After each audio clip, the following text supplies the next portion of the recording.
Welcome to a special Twilight episode of I Ain't Finna Read That. Today we're going to do a tag. I'm doing the chocolate tag. I was tagged by the homie Dan Cobain over at Dane Reads. He has a new book that he wrote called Meat. I actually don't know when it's going to come out, but I figured I'd give you a little promo. Okay, let me give you a Funk Flex promo. I got my man right here, Dan Cobain, doing Meat, doing it big. Got a literary game up. We're gonna be in Barnes and Nobles, Amazon, all that. We're bringing borders back. We got Meat on shelves now. Okay, let's do Hulk Hogan. Yeah, brother, we got Meat by Dan Cobain. It's coming in stores. It's gonna be all over the shelves. Meat by Dan Cobain. That's enough promos. Now we can get to the tag. Anyway, this is the chocolate tag. For the sake of that, I'm going to be eating this Nature's Bakery brownie. Yeah, Nature's Bakery, sponsor the boy, you know what I'm saying? Number one, we've got dark chocolate. This is something that's dark, things that are like, dark. And for that, I chose the story titled, I Have No Mouth and I Must Scream. Now that is a dark read. It's a short story about the end of the world. Like some AI brings about the end of the world within seconds of his waking up. And then he realizes, oh crap, I'm gonna have nobody to torment. And so within all these, few seconds of like exploding nuclear bombs or whatever, he saves 5 poor souls to live so that he can torment them. And this computer runs all across the globe, like all in the earth and whatever, so it has the ability to control everything. It can control the weather, it can control human experience. So these 5 poor souls are experiencing the worst of the worst. They are tortured from the inside out by their own wills. You know what I mean? Their own wills are being manipulated. Their physical bodies are being manipulated. Their spirits are being manipulated. It's the worst kind of possession I've ever read about. It's crazy. And there's a part near the end of the book that just crushed me. They're trying to get to the ice caverns, and it fast forwards through the journey of all the places they went through. I was wrecked, y'all. I was messed up after that. It's a short story. Read it in one night, and then the lights stayed on. Number 2, white chocolate. A light-hearted, fun read. And as I was compiling this list, I realized I don't read anything that's lighthearted or fun. Couldn't think of one. So I thought about something that I enjoy reading that's kind of lighthearted. And it's the E-Myth Revisited by something or other. Non-fiction book about business. The E in E-Myth represents entrepreneurs. The myth of the entrepreneur striking out on his own and making his way and being a successful business adventurer. It's almost never like that. And it shows through this analogy of a woman owning a pie business, of how pies were her love, as she was growing up with her aunt baking pies. And then she got her own pie shop, and then her life went from making pies to running a pie shop, which is a completely different ballgame. Now she has to be the craftsman making the pies and also the business owner running the business. Just because you can make a pie doesn't mean you can run a business about making pies. I was recommended to it by the Phoenix Mastermind of Think and Grow Rich. I used to go there about a year ago, but then I realized, until I really get my feet wet in the game, I'm really doing nothing but just hanging out here every Wednesday, so I'd better actually, be somebody before I show up. So, shouts out to those guys. Next up, Milk Chocolate. Super hyped up book that you want to read. And that book is Are We Still Rolling? Studios, Drugs, and Rock and Roll by Phil Brown. Now, the reason this is a big deal to me is because Phil Brown is a recording engineer, mix engineer, who recorded 2 of my very, very favorite albums from my very favorite genre of music. He recorded Talk Talks, Laughing Stock, and Spirit of Eden. These were the very first of the first wave post-rock albums. If you haven't heard of this band, probably know the song by Gwen Stefani.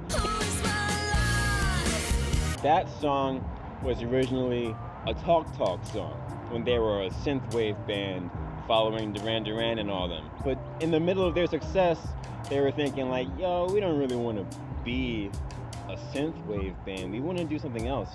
And so they started doing this other thing, which became post-rock. And they recorded these albums in a weird way where they would just invite musicians into this dark studio with weird strobe lights and just have them record hours and hours of tape, improvising whatever they will over like a pattern of rhythm or a chord progression. And then once it was all over, they took the tapes and listened through all those hours and compiled these albums. And yo, it's unreasonably good. It's almost like Bitches Brew, but there's more of like a rock, of like a pop sensibility to these albums, especially Spirit of Eden. I think the first half of Spirit of Eden might be the best side of music that I've ever heard. Like, I can listen to those 22 minutes front to back over and over.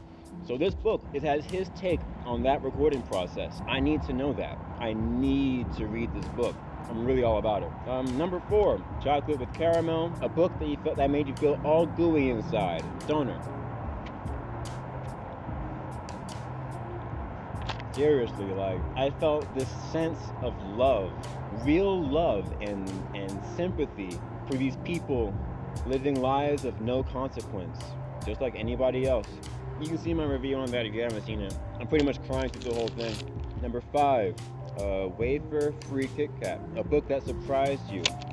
Alright, yo, I'm gonna give that one to Frank Miller's Robocop. This might be the first time I mentioned a comic book on this show, but Frank Miller's Robocop, it's his original screenplay for Robocop 2.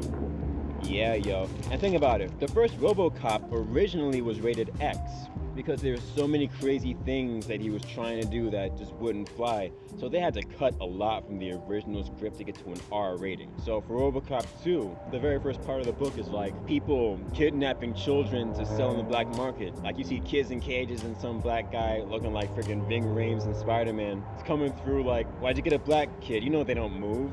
That's freaking insane, yo. Like, there's no way that they in the 80s could even say that, you know? You'll actually notice a lot of things from Robocop 3, the movie, in Frank Miller's Robocop. They kind of split it in two and moved it along. And there's also another book out there that is Frank Miller's original script for Robocop 3. It surprised me with how good it was. Like, I was expecting to just like, you know, Robocop, yo, it's a good, really good book. I really enjoyed it. 6, Snickers, book I'm going nuts about. It's this tapping book I have by Jessica Ortner. I mean, I just did the review for the other Tap Yourself to Wealth, whatever. This book is more about how to build your own scripts. That's what I'm using it for. So it's kind of making my life insane, you know? Like, now that I'm changing my vibration, my whole life is kind of volatile and it freaks me out. I have to remember that I take full responsibility for my own well-being. This is the side effect of that. Things are gonna be freaking crazy. So if the voices come back and the shadows start dancing again, relax. You're just moving from one channel to the other. Just figure out which lane you're gonna go in and go there. Don't get distracted by pedestrians, feel me? Next is hot chocolate with cream and marshmallows. A comfort read. For me, that's The 7 Habits of Highly Effective People by Stephen Covey. I went through the first half of the book slowly, and now I'm in the second half of the book slowly. And it's kind of like whenever I feel like I need something to read, it's good to pick it up because there's so much about that book that I have to ingest slowly, you know what I'm saying? So it's kind of like my I got nothing else to read, I'll read that book. And I used to not really be with it at all. You know, like the second half, I used to not even go there because the first half of the book is about how you handle dealing with yourself and how you treat yourself, and the second half is about dealing with other people, independence and interdependence. Things change, yo. 8, Box of Chocolates, a book series that has something for everyone. Game of Thrones, you know what I mean? Freaking got something for everyone because it got so many different characters and storylines. It is what it is, man. Okay, yo, that's the tag. All right, if I gotta tag somebody, let me tag somebody. Let me tag my boy again. What's his face? Tag Chasing Epiphanies because I like hearing things he says. So that's what it is. Okay, everybody, it's been real. I'll get at you with the next one when I'm done with it. You know what I'm saying?